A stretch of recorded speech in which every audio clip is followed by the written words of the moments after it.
Hello and welcome to SIAL TV. I'm your host Marc-Antoine, and today we'll have a look at innovation for better food. A very good subject. And with me I've got Daniel Nairaud, General Manager of the Fonds Français pour l'Alimentation et la Santé. Robert Levy, welcome. You're the President of BrandSpark International and founder of Best New Product Awards and BrandSpark Most Trusted Awards. Welcome. And Dimitris Kontogiannis, Managing Partner at Eclectic Foods. Welcome to you all. A general question to start this round table. What is motivating the French consumers to eat healthier, Daniel? Merci, bonjour à tous. Alors en effet, les Français sont, depuis maintenant une bonne quinzaine d'années, un peu plus soucieux de ce qu'ils consomment, parce qu'ils ont vu et qu'on leur a fait comprendre qu'il y avait des relations objectives, scientifiques, entre l'alimentation et la santé. Ils ont aussi vu, même si peut-être avaient-ils moins d'autres, des raisons moindres que les autres, que objectivement, les désordres du comportement alimentaire peuvent occasionner l'apparition de maladies métaboliques, comme par exemple le diabète, l'obésité, etc. Alors, en France, on ne se plaint pas, on arrive à endiguer ces maladies. Elles concernent à peu près un quart de la population française, alors que parfois, dans d'autres pays, c'est plutôt autour de la moitié. Mais donc on peut se dire que c'est peu, mais en même temps, parce que c'est peu parce qu'il y a 80% de gens qui finalement n'ont pas de problème objectif. Mais à l'inverse, il faut regarder les dynamiques et ces 20% ont eu tendance un peu à grossir au cours des dernières années. D'accord. The general trend also in North America, Robert?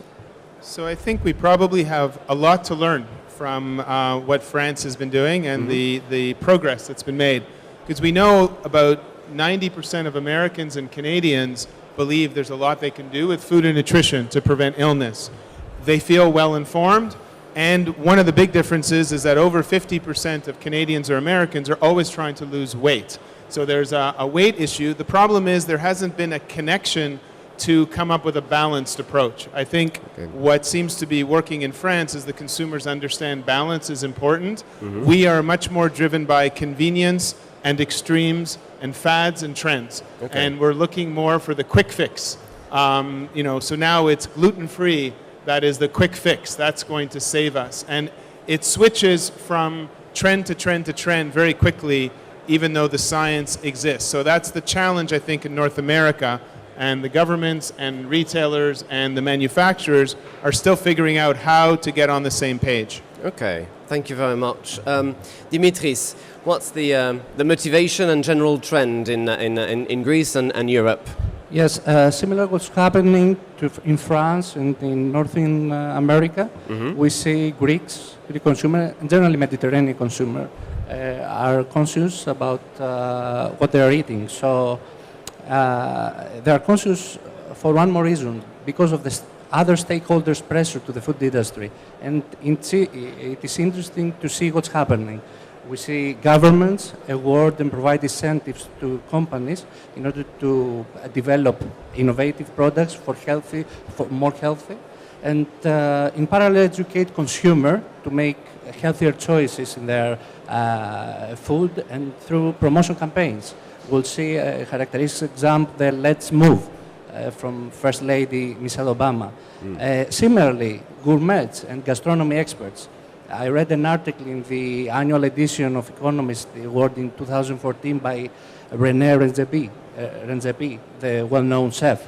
He said that his suggestion and prediction for 2014 and beyond is eat your vegetables.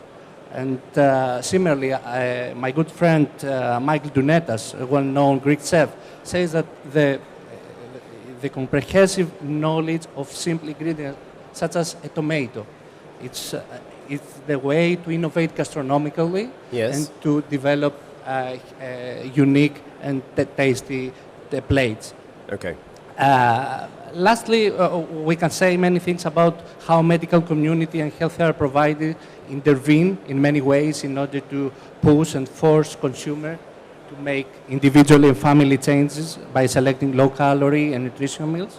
So all the affirmations, media also, and all the affirmations are putting pressure on food industry putting pressure in brackets in order to develop new products that meet individual nutritional needs, reformulate existing products to become healthier, elevate the health benefits factor in the center of their brand campaigns, and of course implements relevant CSR activities. So this is what are going to see in the near future. Okay, so a big role from the government and from major health institutions. Daniel, the role of the Fonds français pour l'alimentation et la santé and the government here in France, could you tell us a little bit more about that, please? Je lui parlerai plus facilement du rôle du Fonds français pour l'alimentation. Absolument. Que je dirige. En fait, il essaie, par tous les moyens, de guider la population vers des comportements alimentaires qui soient favorables à sa santé. Le point de départ de la réflexion, c'est qu'on considère que la santé est un capital que vous pouvez préserver ou altérer selon les comportements de consommation que vous adopterez. Alors, il intervient de trois manières. Premièrement, en allouant des fonds à la recherche, parce qu'on est évidemment très loin de connaître toutes les relations entre l'alimentation et la santé. Donc il ne sert à rien de donner des conseils si vous avérez par l'expérience qu'ils étaient faux. Donc il faut évidemment chercher avant de recommander. D'accord. Le deuxième moyen d'intervention, c'est le fait de pouvoir promouvoir des campagnes de prévention. Lorsque, par exemple, à une échelle territoriale très limitée, on remarque quelque chose qui fonctionne, eh bien, utiliser convenablement les crédits, c'est changer d'échelle. C'est faire en sorte que ce qui marche à l'échelle d'une commune, d'une association, soit promu à l'échelle du pays. Et puis, le troisième moyen d'intervention, c'est que c'est tout le champ des connaissances qui n'ont pas diffusé au sein de la population. Vous savez, se nourrir convenablement, ça suppose qu'il y ait des connaissances fondamentales qui soient acquises. On contribue à ça, modestement, parce qu'il faudra que ce soit l'effort de tous, mais vous ne pouvez pas vous nourrir convenablement si vous n'avez pas la connaissance des aliments, concrètement, pour savoir ce qu'ils apportent en nutriments. Je voudrais dire un mot encore, pour les difficultés de l'exercice. En fait, on est en train de parler de l'innovation au bénéfice de la nutrition sans définir ce qu'est la nutrition. Et la nutrition, c'est quelque chose d'assez simple à comprendre et à la vérité très compliqué à mettre en œuvre. Il s'agit de faire correspondre, dans toute la mesure du possible, ce que vous, en gros, vos entrées et vos sorties, ce que vous incorporez et ce que vous dépensez. Et une des raisons pour lesquelles en France, comme ailleurs, les choses se sont compliquées, c'est à cause de l'évolution des modes de vie. C'est parce qu'il y a infiniment moins de métiers pénibles et que finalement on a continué à manger à peu près de la même façon alors qu'on dépensait moins. Quand vous ne dépensez pas, vous stockez. Et donc, évidemment, vous induisez des tas de pathologies dont on se passerait si, finalement, entrée égale sortie était un principe communément admis et mis en œuvre. D'accord. Merci beaucoup. Robert, just a word on the role of government in North America and Canada, and also how would you help consumers to make healthier meals choices? So the government has been generally less involved in North America and tends to be less involved in terms of being prescriptive. So really it's more what role can they play. So when I see, for example, a website like Manger Bouger, because really it's not enough just to do exercise, it's not enough to eat well, you really have to find the balance between both. It seems that it has an inspirational side and one that you don't mind. It's not telling you all the bad things. Because consumers are not going to give up taste or pleasure. Eating together with their families, themselves, there is a pleasurable aspect, and that takes first priority. And the problem is often when something is tagged as healthy, that means it doesn't taste good, and it's not going to be good for you. And so I think part of it is creating an inspirational, but also creating a base of knowledge. So when Michelle Obama, for example, gets behind a new campaign like Let's Move, and then influences Walmart, the biggest retailer, to lower the price on fresh fruits and vegetables, because already North Americans spend less on food than they do in Europe, because processed food is cheaper. So I think what Daniel is saying, he's afraid that as people start to go to the market less often and get fresh foods and start to stock up, that means there's more processing, that means there's more fats hidden in those products. That's not a good trend. Okay. We have to move the other way, and that's where a motivation like Michelle Obama, together with the retailer, then can impose changes that the manufacturers have to do. We've seen that on the environment, we've seen that in other areas, and that's where I think the most power is going to come from, and then proper education. Social media is both good and bad. There's tremendous power now that exists, but it can also, lead to misinformation. The latest trend about gluten, that gluten products make you fat. Only if you have a disease or you can't tolerate gluten. Otherwise, there's nothing wrong.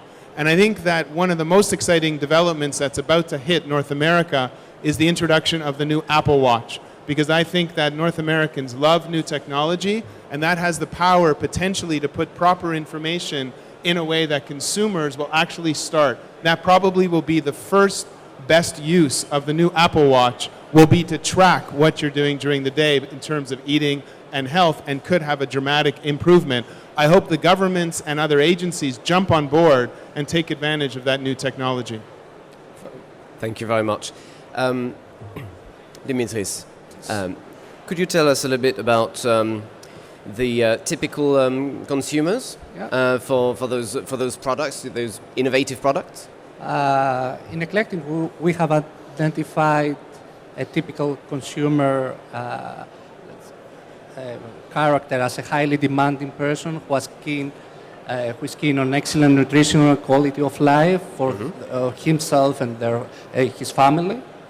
Passionate for food products with high nutritional value and aware of the rich health benefits of this product, and of course positive to cover a premium in order to buy these products. Primarily they're coming from Northern America and European countries. During the last months, we see a strong demand and strong interest from GCC countries, mainly for honey products that we're going to briefly present later. As a response, we're trying to develop the most effective promotion mix in order to approach this consumer in every country. It's very challenging, as you can understand. And we're following a multi-channel approach, utilizing both B2C and B2B2C channels, both offline, mainly online and offline. It's interesting that in countries with different nutritional habits, product education is considered as a very crucial and key success factor for our campaign. So we're trying to educate our business partners, all the intermediaries, in order to transmit the message of the health benefits of the products to the final consumer. Okay, thank you. And you brought with you a couple of products. If you want to talk about them. Thank you very much. Some for innovative this opportunity. products. So you can. This is a herbal tea from TODC series. This is a blend of 4 ingredients, natural ingredients. We can find them somewhere over 1,000 meter high. So it's a Greek mountain tea, organic mint, salvia, and rose petals. Okay. So you can see this is the packaging, the second one, the honey product. It's our packaging for all honey products. We're proud that we're presenting a natural honey product with royal jelly and bee pollen, and honey with royal jelly and cinnamon. And lastly, I have brought an energy bar, 100% natural product with honey, sesame, and bee pollen.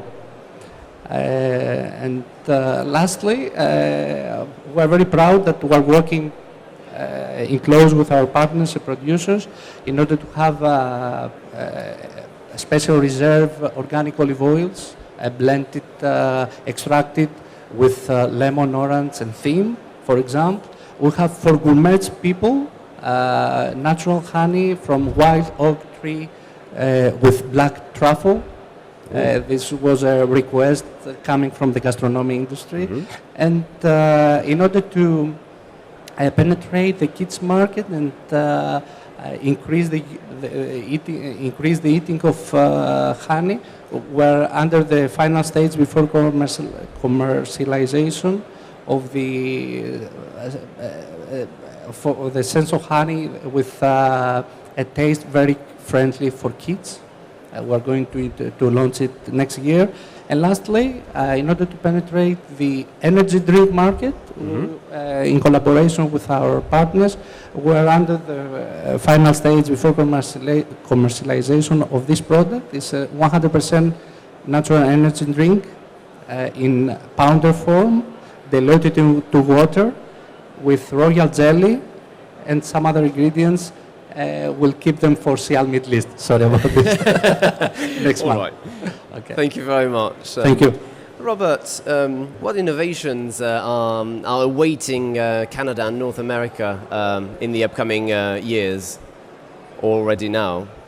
So I think we're starting to see innovation that continues to be quite ingredient and benefit based. So if we, for example, there was the big trend of Greek yogurt that finally came here. I don't know what took so long, but again, the benefits of protein, but also dairy. So those benefits were clear. Danone did a very good job coming in with Activia first with probiotics. That became a trend that people jumped on. The problem now is that from Greek yogurt, which has clear healthy benefits, it becomes all of a sudden Greek yogurt in a sugared cereal, which is not quite so clear. So again, the challenge always is when you have a healthy ingredient or trend, and then all of a sudden it's everywhere, and consumers believe that this is maybe a healthier choice than it is. I think the other trends that we continue to be driven by what consumers believe is bad for you. So if something is bad for you, we try to avoid it. One of the big trends, for example, that you can see in this quick bread, no trans fat. So the government did a lot of work about educating us on the dangers of trans fat, which most consumers probably cannot describe or explain, but they know that it's bad. And so all of a sudden, the fact that this doesn't have trans fat takes over priority, and again, consumers may think they're making a healthy choice because something that's bad is not in it. So I think the challenge now is that we're going to see more of a trend around products that create this balanced approach towards making choices without the sacrifice of taste. Because again, if the products are not going to taste well, then that's a real challenge. And we'll also see more work done on how the impact is going to be of the choices that we make. So I think we're going to see a lot of products that are helping people with performance, but also really pleasurable into the supermarkets. And Daniel, what's your point of view on the Apple Watch? Not to make any publicity for it, but these new technologies as a medium for apps and possibly more information towards the consumers. Alors, c'est vraisemblablement le sens de l'histoire. Mais d'ici à ce que ce soit mis et déployé en France, il me semble qu'il y a encore un certain temps à passer. Pourquoi le sens de l'histoire? Parce qu'on va vraisemblablement passer d'une organisation des politiques publiques en matière de nutrition, qui sont des politiques générales, qui sont des politiques qui sont supposées protéger la population générale, à l'alimentation et la nutrition individualisée. Très vraisemblablement, dans la décennie qui vient, on va individualiser tout ça. Et encore une fois, avec un objectif précis, faire en sorte que les besoins et les apports et la diète alimentaire soient en correspondance. C'est ça le challenge. Alors, aujourd'hui, on est loin de ça en France. Et pour quelle raison? J'en ai pas suffisamment parlé et il faut que j'insiste sur ce point, qui nous différencie vraisemblablement de l'Amérique du Nord. C'est le fait que on voit bien qu'on chemine vers des logiques de nutriments. On demande aux gens d'avoir d'avoir une calculette pour compter les nutriments, les calories, etc. Mais le problème est très simple, ça n'est pas dans la culture française. En France, on se nourrit d'aliments. Voilà. D'accord. J'espère d'ailleurs que ce sera durable, parce que je ne trouve pas les nutriments dans le commerce, ils ne sont pas accessibles en tant que tels. Les aliments le sont, bien entendu. Et donc, ce qu'on a associé judicieusement, ce sont bien des aliments. Et donc, sans doute, le moment viendra où la technologie aidera à ce que les besoins de chacun soient mieux identifiés, en passant par des capteurs de toutes sortes qui vous diront quels sont exactement vos besoins, compte tenu de ce que vous avez dépensé comme énergie dans la journée, compte tenu de votre métabolisme de base, compte tenu de tas de choses très très compliquées. Mais on n'en est pas là. Donc à ce moment-là, évidemment, la montre d'Apple présentera un grand intérêt pour chacun.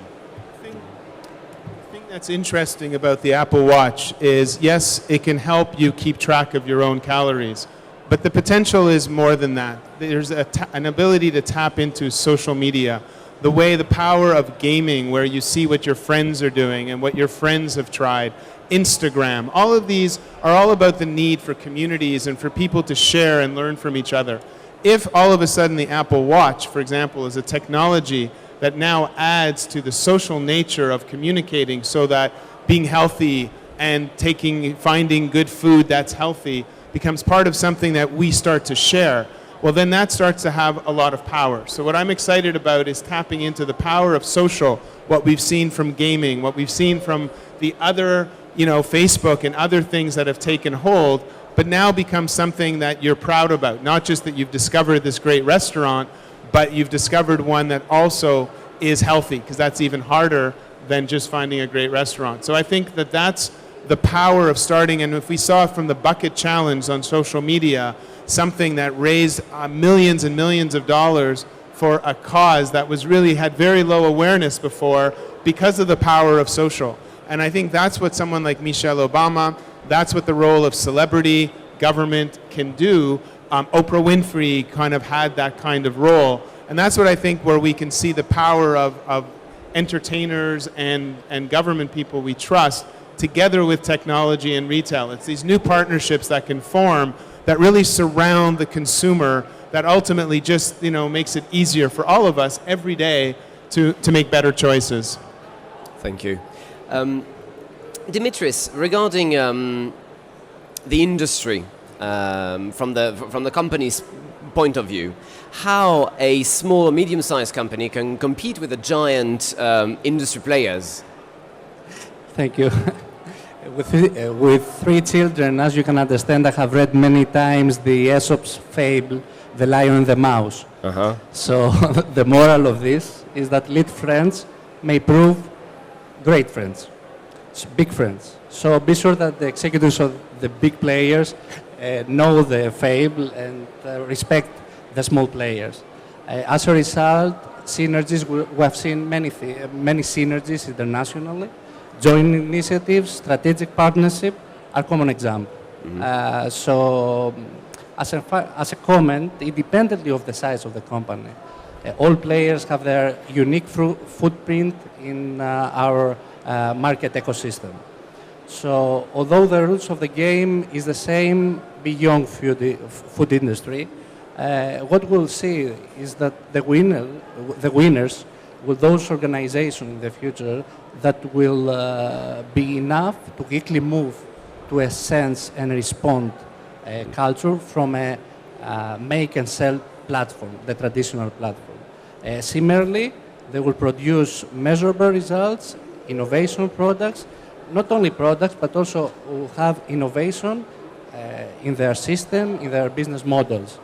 And they will have a clear corporate vision, a clear target, and lastly, the winners will be those organizations that will have these values enshrined in their DNA and not just stated in a corporate brochure or a website. Okay. I have a final question for you, Daniel. Are there any limits and or challenges to these innovations? Il me semble qu'il y en a, oui, en effet. J'en vois 2. La première, c'est le fait que, en tout cas, adapté à notre population. La première, c'est le fait que les innovations de rupture rencontrent un problème d'acceptabilité. Quand vous allez faire un véritable saut, c'est-à-dire utiliser une technologie qui n'était pas utilisée avant, le premier réflexe, c'est de se demander si elle bouleverse ou non l'ordre naturel, si elle change quelque chose par rapport à l'ordre des choses, à l'ordre qui nous vient de très très loin. Donc, il me semble qu'il faut les manipuler avec beaucoup d'attention. Donc voilà, alors ça n'est pas dit qu'il n'y aura pas de très très grandes innovations en France, mais en tout cas, s'agissant de l'alimentation, qui est encore une fois considérée comme un bien culturel, patrimonial. On ne peut pas imaginer que tous les sauts technologiques, toutes les évolutions soient acceptées du jour au lendemain. Ça, c'est la première idée. La deuxième idée, qui me paraît peut-être encore plus fondamentale, c'est le fait que il ne me paraît pas envisageable de faire évoluer l'alimentation en France vers seulement une appréciation fonctionnelle de son utilité. On ne peut pas imaginer que ce ne soit que la somme de nutriments qui nous ferait évoluer vers un modèle alimentaire qui nous priverait de beaucoup de choses. Je crois que peut-être plus qu'ailleurs. On a l'idée qu'un aliment doit stimuler les 5 sens et qu'il doit vous faire rêver, qu'il doit vous ramener à votre propre histoire et que, à cet égard, c'est sans doute un frein à l'innovation, mais ce qui d'ailleurs ne l'interdit pas. Mais en tout cas, je crois que pour se déployer, l'innovation doit tenir compte de la haute valeur culturelle des aliments en France et du fait que l'alimentation soit vraiment inscrite très profondément dans nos traditions. Thank you very much. One last word, if you wish. Yeah, I agree that you can't forget about the senses. We just went to a restaurant with one of the top chefs, world-class chef in Toronto, Sur Lee, and his most popular dish that everyone says you have to have is a salad, Singapore slaw, that people share, and it has 21 ingredients, and it's absolutely delicious and healthy, and everyone's proud of it and excited. So again, that's where we'll look for the innovation. So for example, and I think shows like the SIAL are perfect for that, because it'll be the smaller companies that will innovate first, and then we will see some of these innovations find their way into the majors, by which the smaller companies are going to then be at the next wave. So I think shows like this, where the small companies really do get to show their innovations, are critical, and we just have to speed up the adoption of the process. Okay. Thank you very much, and I will see you later on another SIAL TV show.